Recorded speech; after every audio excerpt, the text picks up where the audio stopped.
Have you ever, found yourself making a snap judgment about someone? Oh, definitely. All the time, probably. Right. Maybe it's the person really carefully sorting their organic kale at the store, or maybe the opposite, someone grabbing a greasy burger late at night. And you instantly have this little story in your head about them. Exactly, based just on what you see. And then later, you might find out something about their actual character. Their kindness, maybe, or their integrity. Or maybe a surprising lack of it. Yeah, and it just completely flips that first impression. Yeah.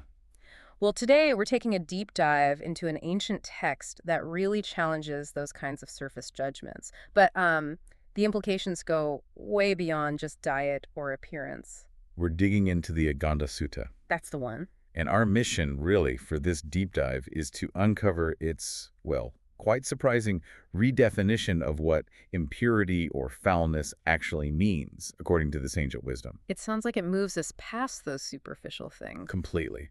Towards a much, much deeper understanding of what real foulness might be. Okay, so to really get into it, let's set the scene. Imagine this dialogue happening, right? There's a person, Kasapa, and he's basically accused, quite pointedly, of eating āmagandha. Which sounds bad, like foul smell or impurity. Exactly. But here's the twist, the really crucial detail. Kasapa is reportedly eating, fine rice and well-prepared bird meat. Stuff that, yeah, most people even then would probably consider perfectly fine, clean food, desirable even. Right. So the question he gets hit with is very direct. What kind of āmagandha do you have? It's a provocative question, isn't it? Okay. Especially given the context. What do you think the Sutta is trying to do there, setting him up? I think that's exactly where the genius of the text starts to show. It immediately goes to work, dismantling that common idea, that misconception. The idea that āmagandha is just about what you eat, or maybe like extreme ascetic practices. Precisely. Beliefs that were common then, and honestly, you still hear echoes of them today, don't you? You do, so the Sutta just cuts right through that. It does. It's remarkably explicit. It states very clearly that āmagandha is not about eating meat or fish. Okay, so it draws a line in the sand there. And it doesn't stop with diet. It then lists a whole load of other external practices that people believed purified them and says, nope, these don't do it either. Like what sort of things? Well, we're talking about practices like going naked, shaving your head, having matted hair, deliberately living with dirt on your body, wearing rough animal skins. Wow, okay.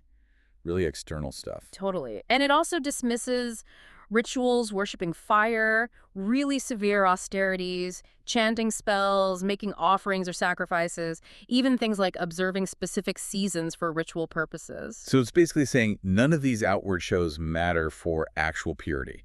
That's the message. It's a powerful statement that these external actions are, well, fundamentally irrelevant to whether someone is truly pure or not. It's a complete shift, isn't it? A reorientation of what clean even means. Yeah. And Kasapa's response to the accusation is key. He says directly, this is āmagandha, not the eating of meat. That's a critical line? Yeah. Boom. Shifting the focus entirely. Right. From the outside to the inside. Okay, so if it's not the food, not the rituals, not the clothes or lack thereof, Yeah. then what is this true foulness, this āmagandha? This is where the text really pivots and gives us its definition. And it's a catalog of moral impurities, things happening inside.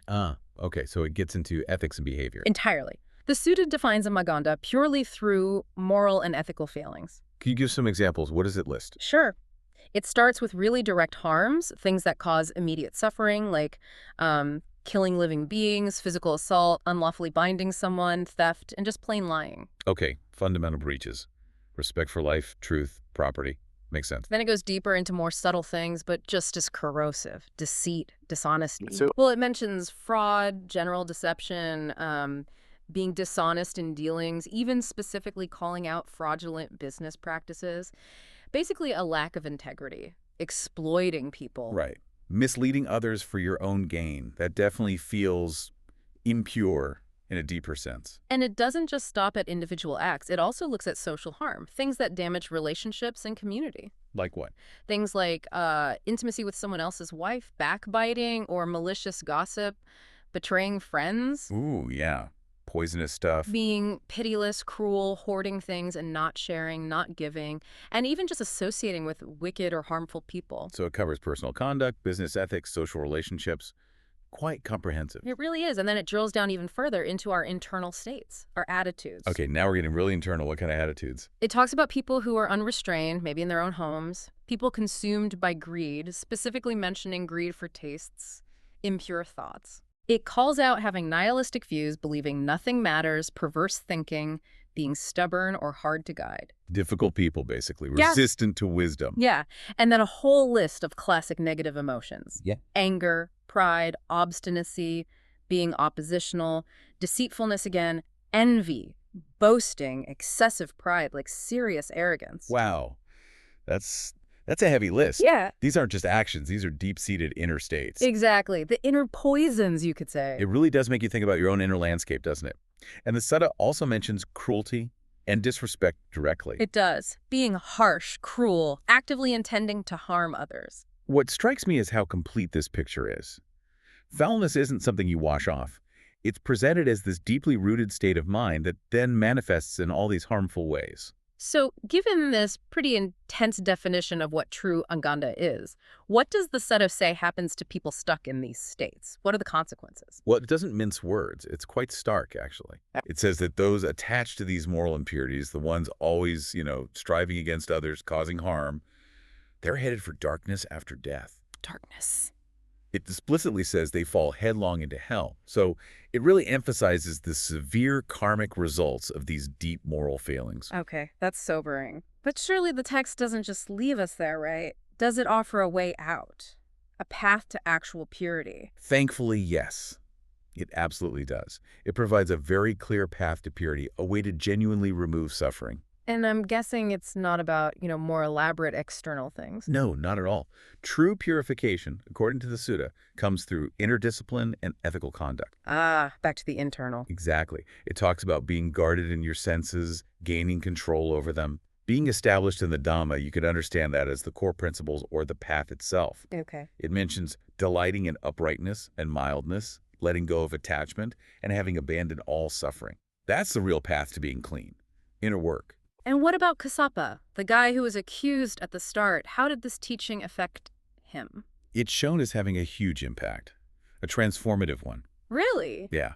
After hearing the Buddha explain all this, clarifying what is āmagandha, and showing the path to end suffering, Kassapa is described as being profoundly moved. Like a moment of realization. Exactly that, a powerful moment. Mm. It says he revered the Buddha with a humble mind and right then and there asked to join the monastic order. Wow. So understanding this true definition of purity completely changed his life's path. That's the implication. It hit him that deeply. What an incredible journey this text takes us on. The real aha moment here from the Āmagandhasutta is just, it's profound, isn't it? It really is. This ancient text completely flips our usual understanding of impurity. It's saying true foulness, true āmagandha. It's not about your diet or rituals or clothes. Nope. It's about how you act, how you treat people, what's going on in your heart and mind. It definitely encourages you, the listener, to look past the surface level, doesn't it? Absolutely. In a world that's often so focused on, diets, appearances, the outward show of being good, this text pushes us to think about what genuine purity or goodness really means. Starting from the inside. Starting from the inside out. So here's something to maybe chew on. If external stuff like rituals and diets don't actually purify us, and if these inner moral failings are the real foul smell, what does it truly mean for you to be clean in our complex world today? That's a great question to leave people with. What does that look like in practice day to day?